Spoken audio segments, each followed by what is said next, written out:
Bueno, hoy día vamos a hacer la penúltima clase, porque la última clase es infección de ojos, oídos y senos paranasales. Hoy día vamos a hacer infecciones de piel y tejidos blandos. Entonces, ¿cuáles son los objetivos de la clase? Identificar la microbiota de piel. Como ustedes saben, la piel está en contacto con el medio ambiente externo, por lo tanto, existen bacterias que viven normalmente en la piel. Y eso tenemos que diferenciar de los microorganismos que producen alguna infección. ¿Cuáles son las funciones de la piel? Identificar los cuadros clínicos, es decir, las enfermedades más importantes y los agentes etiológicos responsables de estas infecciones. Luego, realizar el procedimiento de análisis bacteriológico de las secreciones purulentas, es decir, ¿cómo sabemos que hay una infección de piel? Porque existe pus que sale de ese lugar. Entonces, cuando ustedes vean que existe pus, generalmente es una infección producida por bacterias. E interpretar los análisis bacteriológicos. Esos son los objetivos. Y esos objetivos vamos a llegar con este contenido. Vamos a hacer una leve introducción, vamos a ver la patogenia, es decir, cómo se producen las infecciones, cuáles son los gérmenes más frecuentes productores de estas infecciones, cómo se clasifican estas infecciones de acuerdo generalmente a la localización, el tratamiento de estas infecciones. Entonces, la introducción. Ustedes saben que la piel está constituida por varias capas. La más externa es la epidermis, ¿no? Después está la dermis y más adentro está el tejido celular subcutáneo. Entonces, las infecciones se producen algunas en forma superficial aquí en la epidermis, otras más adentro en la dermis y otras mucho más adentro, estas son las más graves, que son en el tejido celular subcutáneo. ¿Cómo nosotros nos defendemos de esas infecciones de piel? Existen defensas del huésped. Cuando existe una piel sana, es decir, donde no hay ninguna herida ni microherida, no pueden penetrar los microorganismos. Entonces ahí está una barrera que impide que penetren los microorganismos. Pero si hay una herida, entonces esa es una puerta de entrada para los microorganismos. Otra defensa que tenemos es la flora, la microbiota que tenemos como parte de nuestra piel. Existen microorganismos entre los cuales sabemos que está el Staphylococcus epidermidis, los Corynebacterium, ¿no? Que son microbiota de piel que nos protegen de los microorganismos patógenos. Además, tenemos ácidos grasos y tenemos la inmunoglobulina A que nos da inmunidad para evitar que microorganismos patógenos produzcan infección. Cuando se rompen estas barreras, cuando existe algún mecanismo que impide esto, entonces se produce una infección. Por favor, estoy grabando la clase, ¿pueden cerrar sus micrófonos? ¿Le pueden decir a esa señorita que habla? Gutiérrez Rosales, dice. Por favor, ¿le pueden decir que cierre su micrófono?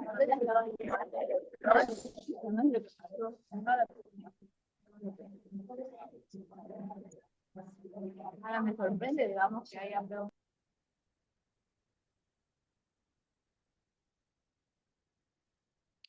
Bueno, ¿de qué también depende que se produzca una infección? De la virulencia del microorganismo. Si un microorganismo es virulento, va a colonizar primero en la piel se puede convertir como flora transitoria y producir toxinas. Y al producir toxinas va a producir una acción patógena. Entonces, estos son factores que pueden alterar este equilibrio que viven en la piel entre la microbiota y la misma piel, ¿no? Entonces, cuando se rompe este equilibrio, es que se favorece las infecciones cutáneas. Todo eso favorecido por la humedad. Por ejemplo, los hongos, es más frecuente que se produzcan infecciones micóticas cuando hay una zona húmeda. El aumento de la temperatura en Santa Cruz, por ejemplo, como las temperaturas son elevadas, existen más infecciones de piel que en lugares fríos. El uso de antibióticos también puede matar a nuestra microbiota que nos protege. Y diversas enfermedades o inmunosupresión, como por ejemplo pacientes diabéticos, son más susceptibles a infecciones de piel, como por ejemplo el pie diabético. ¿Cuáles son las manifestaciones de estas infecciones de piel? Ustedes van a ver, como vemos aquí en las figuras, diferentes signos clínicos que nos pueden decir que hay una infección de piel. ¿Cuáles son estos? Por ejemplo, ustedes van a hablar de una vesícula. ¿Qué es una vesícula? Esta es la piel. Vesícula es una lesión sobreelevada, pequeña que está llena de líquido, pero no de pus. Esa es una vesícula, ¿ya? Una ampolla es más grande, o sea, es la fusión de varias vesículas, o sea, una ampolla es más grande que una vesícula. En cambio, una pústula es una lesión, una ampolla, pero con pus, material purulento. En cambio, la vesícula tiene líquido transparente o ceroso. La pústula es más una infección bacteriana. También van a hablar de mácula. ¿Qué es una mácula? Una mácula es una manchita que aparece en la piel, pero que no está sobreelevada. Una mancha, como vemos acá en la figura, es una alteración de la pigmentación. Una pápula es lo mismo que una mácula, pero esta es plana. En cambio, la pápula es elevada. Fíjense acá cómo se eleva, no es al nivel de la piel, sino es como un bultito que aparece, ¿no? En cambio, un nódulo es más profundo, también sale hacia la piel, fíjense acá está la figura, sale hacia arriba, sobresaliente, es sólido, redondeado y es mayor a 1 centímetro. Y una placa es la elevación circunscripta sólida de bordes bien definidos. Entonces, esos son términos y son signos que van a aparecer en infecciones de piel. Por ejemplo, aquí hay un absceso. No es un absceso, es una tumoración de pus. Aquí hay un quiste. Aquí hay una erosión, aquí hay una fisura, es decir, una herida, aquí hay una úlcera, esta es una ampolla, estas son vesículas, es decir, llenas de líquido, ¿no? Aquí tenemos un nódulo, aquí tenemos una pápula, aquí tenemos ronchas, aquí tenemos manchas. Bueno, ¿cómo se clasifican estas infecciones de piel? De acuerdo a la localización, vamos a ver qué parte de la piel está involucrada. Hemos dicho que la piel tiene 3 fases: epidermis, la más externa, dermis, la intermedia, y el tejido celular subcutáneo, hasta la fascia muscular, la parte más profunda. Entonces, en la epidermis tenemos infecciones como el impétigo y la foliculitis, que ahorita vamos a ver las figuras para que ustedes recuerden de bacteriología 1 que yo avanzo esto, ¿no? La epidermis y dermis está infecciones más profundas como la erisipela y los forúnculos. Más adentro, ya afecta tejido celular subcutáneo, está la celulitis. La celulitis es una infección grave y hay una infección más grave todavía, la celulitis necrotizante, que destruye el tejido, pero ya está en tejido celular subcutáneo y que puede llegar hasta el músculo, ¿no? Entonces, más profundo. Eso es de acuerdo a la localización, diversas infecciones localizadas en las 3 capas diversas de la piel. Ahora, también se clasifican en primarias o secundarias, es decir, solamente una infección o es secundaria a otra infección. También en agudas o crónicas, es decir, una infección aguda significa que dura poco tiempo y crónica de más larga duración. Infecciones necrotizantes son aquellas que destruyen, como por ejemplo la celulitis necrotizante, la gangrena gaseosa, destruyen células. Y no necrotizantes son aquellas que no destruyen células. Infecciones localizadas en un solo lugar o diseminadas que están abarcando varias regiones. Esa es la clasificación. Patogenia. ¿Cómo es que se producen estas infecciones de piel? Uno puede ser por una herida, dijimos, inoculación directa. Hay una puerta de entrada que llega hacia la epidermis, dermis, tejido celular subcutáneo y puede llegar hasta la fascia muscular, hasta el músculo, ¿no? Invasión a través del torrente sanguíneo, o sea, a través de la sangre pueden ir las bacterias y producir la infección. A través de exotoxinas circulantes, hay bacterias que producen exotoxinas por mecanismo inmunológico, es decir, lesiones estériles de la piel asociadas a bacteremia y manifestación de coagulación vascular diseminada, es decir, problemas vasculares que pueden, como por ejemplo en el pie diabético, en la diabetes, producir una infección de piel y partes blandas, ¿no? Ahora, ¿quiénes son los que producen estas infecciones? ¿Cuál es la etiología de estas infecciones? Pueden ser bacterias, son las más frecuentes, las bacterias y las más graves también. Pueden ser, ahí tenemos el impétigo, la celulitis, tenemos la foliculitis, la erisipela, la escarlatina, ¿no? También tenemos infecciones producidas por virus, por ejemplo, el herpes virus, el VHS1, VHS2. Los hongos también producen infecciones muy frecuentemente, las dermatofitosis, ¿no es cierto? Las candidiasis, los parásitos también producen infecciones de piel, ¿no? Las infecciones bacterianas, ya dijimos, son las más comunes y algunas de ellas pueden ser polimicrobianas, es decir, producidas no solamente por una bacteria, sino por varias. Las bacterias que con mayor frecuencia causan estas infecciones, o sea, la mayoría son producidas por Staphylococcus aureus y Streptococcus pyogenes. Esas son la mayoría. Donde ustedes vean pus, Staphylococcus aureus y Streptococcus pyogenes son la mayoría. También pueden ser las enterobacterias, la Pseudomonas aeruginosa y los anaerobios. Pseudomonas aeruginosa sobre todo en los pacientes quemados, ¿no? Y también en los diabéticos. Y los anaerobios, por ejemplo, la gangrena gaseosa, es producida por un anaerobio que es el Clostridium perfringens. Ahora, también existe flora cutánea normal, que es nuestra microbiota que nos protege, ¿no? Aquí están los hongos, los virus que ya dijimos que pueden producir infecciones bacterianas, virales, fúngicas.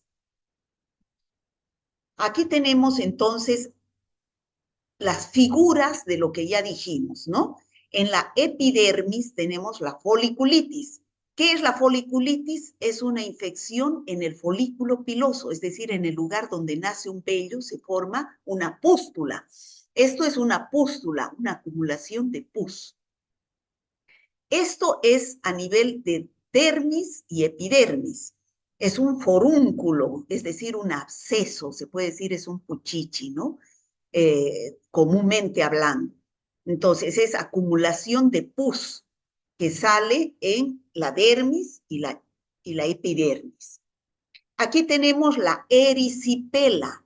La erisipela afecta a epidermis y dermis, ¿no? y también puede llegar hasta el tejido celular subcutáneo. Fíjense cómo es la erisipela producida por Streptococcus pyogenes. Tiene un borde definido, bien clarito entre el lugar infectado, hay una línea que separa de la parte sana, ¿no? Bien delimitado y es sobreelevado. Este es el eritrasma produciendo por una bacteria, el Corynebacterium minutísimo. Esta es una infección crónica de la capa queratinizada de la epidermis y las lesiones son secas. Aquí no se va a observar, aquí hay que hacer un raspado como si fuera una micosis para poder observar a la bacteria, ¿no? No hay pus. El impétigo, que ya lo hemos visto en Bacteriología 1 cuando vimos Staphylococcus aureus y Streptococcus pyogenes, son lesiones que aparecen sobre todo en los niños que tienen mala higiene, que juegan con tierra.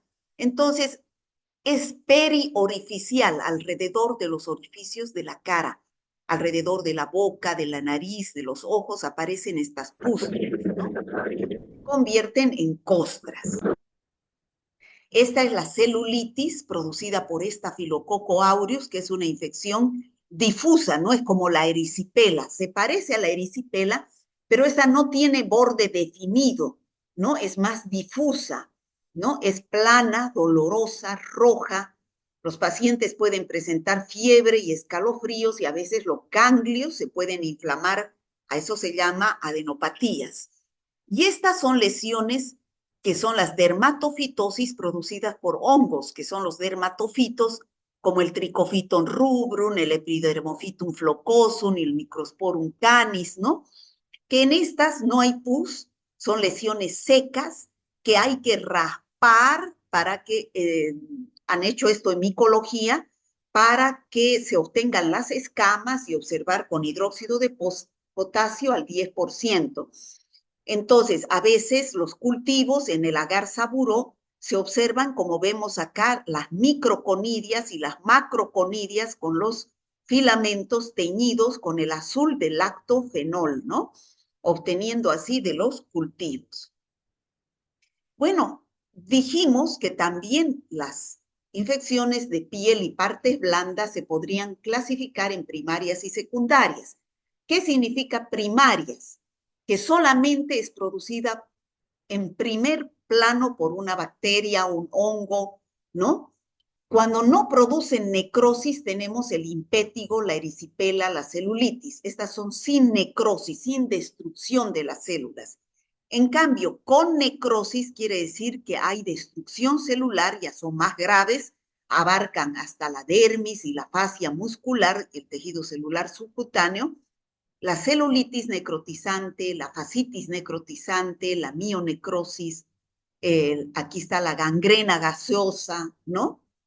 Y las secundarias pueden ser con o sin necrosis, pero ¿qué significa secundaria?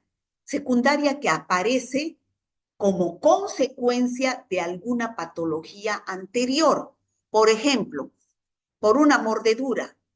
En una mordedura, muerde el perro y su boca es llena de bacterias, abre una herida y se contamina la herida con la flora bacteriana de la boca del perro y se puede infectar. O puede ser secundaria a una herida quirúrgica. El paciente ha sido operado y sus puntos se han infectado, ¿no? O infección de pie diabético o infección de úlceras por presión, personas que están mucho tiempo echadas, entonces no hay buena circulación sanguínea y aparecen esas úlceras en la espalda, en los glúteos aparecen, ¿no? El impétigo, como les decía, son estas lesiones que aparecen en los niños, ¿no es cierto?, que comprometen la epidermis y no dejan cicatriz cuando se curan. Puede ser impétigo no bulloso, es decir, eh, no es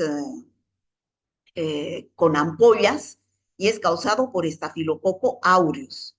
Solo o también puede ser Streptococcus pyogenes beta-hemolítico. Y el ampolloso, que solamente es producido por el Staphylococcus aureus. Aquí se observan ampollas, es decir, líquido que sale de esas de esas vesículas llenas de líquido, pero más grandes, ¿no? Esta es la foliculitis, como les dije anteriormente, infección a nivel del folículo piloso, compromete solamente epidermis y sale aquí una pústula, es decir, material purulento, pus. Esta es la erisipela, volvemos a decir, es una zona eritematosa, brillante, bien definido el borde, que eso es lo que diferencia con la celulitis, que en la celulitis no hay este borde definido de la zona eritematosa. Estos son los forúnculos, ¿no? Estos son los forúnculos, que son acumulaciones de pus que abarca epidermis y dermis. Aquí tenemos la diferencia entre la erisipela y la celulitis. Ambas son parecidas, pero la erisipela, vuelvo a repetir, tiene un borde definido, en cambio la celulitis no tiene ese borde definido, es más diseminada la separación entre la parte enferma y la parte sana. Ahora, ¿cuáles son las infecciones que comprometen la fascia muscular, es decir, el músculo, ¿no? Que son infecciones más graves? Está la fascitis necrotizante, es una infección grave, poco frecuente, producida por Streptococcus pyogenes. Aquí tenemos la miositis, aquí también tenemos la gangrena gaseosa, donde están los clostridium, que son anaerobios, hay compromiso muscular y hay destrucción celular, hay necrosis, ¿no? Bueno, ¿cómo se hace el diagnóstico clínico? Ya sabemos que de las infecciones bacterianas hay que sacar el material purulento, pus, hacer su examen directo, su tinción y su cultivo en agar sangre, agar chocolate, agar McConkey para el aislamiento de las bacterias. En cambio, cuando son hongos, ya saben ustedes, son lesiones secas, que son las dermatofitosis la mayoría, también puede ser candidiasis, donde se hace un raspado de la lesión y se observa con hidróxido al 10% y buscamos las hifas, ¿no? Entonces, cultivamos en el agar saburó y después vemos con azul del lactofenol que han hecho en micología, observar las conidias, macroconidias, microconidias y las hifas, ¿no? Entonces, si son vesículas y ampollas llenas de líquido, se debe aspirar con jeringa para buscar virus o buscar bacterias. Generalmente las bacterias no se observan cuando no hay pus, ¿ya? Cuando hay pus son bacterias, pero cuando no hay pus generalmente pueden ser otros microorganismos. Pueden ser virus, pueden ser hongos. Cuando la infección es de tejido subcutáneo, es decir, más profunda, cuando es abierta y una herida, entonces pueden colonizar, si el paciente está internado, como por ejemplo en pacientes quemados, pueden colonizar bacterias que viven en el hospital. Y esas no son responsables en la infección. En pacientes quemados no hay que hacer hisopado porque estamos sacando microbiota de colonizado. No es el que está produciendo la infección, sino hay que sacar una biopsia de los tejidos profundos. Y cuando la infección es en la fascia muscular, es decir, más profunda, ya es una infección generalizada. Entonces la bacteria está circulando en la sangre, hay que hacer un hemocultivo. Y como les decía, en las quemaduras, se tiene que hacer un cultivo de la biopsia y hay que hacer un recuento de las bacterias mediante la tinción de Gram del tejido. Si hay mayor a 10 a la quinta por gramo de tejido, entonces es una infección y no es colonización. Bueno, esto lo tiene más en su guía, ¿no? Entonces, hay que hacer de ese material que generalmente es una secreción purulenta de herida o de quemadura, estamos hablando de las bacterias. Hacemos una tinción de Gram donde vamos a observar si son cocos Gram positivos, bacilos Gram positivos, Gram negativos. Entonces, vamos a sembrar en agar sangre, donde crecen los estafilococos, estreptococos y cualquier otra bacteria. Vamos a sembrar en agar chocolate, en agar McConkey, en agar manitol salado y en agar saburó, ¿no? Entonces, de acuerdo a lo que crezcan en estos medios de cultivo, se incuba 24 horas y al día siguiente se hace la identificación. Si crecen cocos gram positivos, se hace la catalasa, coagulasa, manitol, antibiograma, ¿no? Si crecen bacilos gram negativos en el agar maconque, se tiene que hacer la galería bioquímica. Ahora, si son no fermentadores, se tiene que hacer las pruebas para no fermentadores, ¿no? Los azúcares OF, la oxidasa, que ustedes ya saben. Y en todos los casos se debe hacer antibiograma y el informe sale en 48 a 72 horas. Este es el informe donde se informa la muestra, análisis solicita, la muestra va a ser secreción purulenta, por ejemplo, si es bacteriológico. Ya les he dicho, pus es bacteria. Análisis solicitado, cultivo de secreción purulenta. Los leucocitos tienen que ir más de 10 por campo, porque es pus. Eritrocitos si hay presencia de sangre por campo microscópico. Las células escasas, regular, deberían ser escasas, ¿no? Para que nos diga que es una buena muestra. Y aquí en la tinción de Gram se observan cocos Gram positivos, bacilos Gram positivos, lo que se observa en la tinción de Gram. Parasitológicos si vemos parásitos en el examen directo. Micológicos si vemos hongos, ¿no? Si vemos, por ejemplo, en el examen directo, si vemos hifas, si vemos levaduras, ¿no? Ahora, aquí la bacteria que crece, género y especie, y su antibiograma, sensible y resistente. Bueno, eso es, chicos, gracias por todo. No sé de dónde han salido estas fotos, pero eso es todo, chicos, de la clase. ¿Está claro? Sí, Sí, doctora. doctora, está claro. Entonces, esta tarde ustedes van a sembrar me imagino que va a ser un estafilococo aureus, lo que han conseguido en el laboratorio. Ojalá haya habido una secreción purulenta para que ustedes la siembren. ¿Alguna pregunta?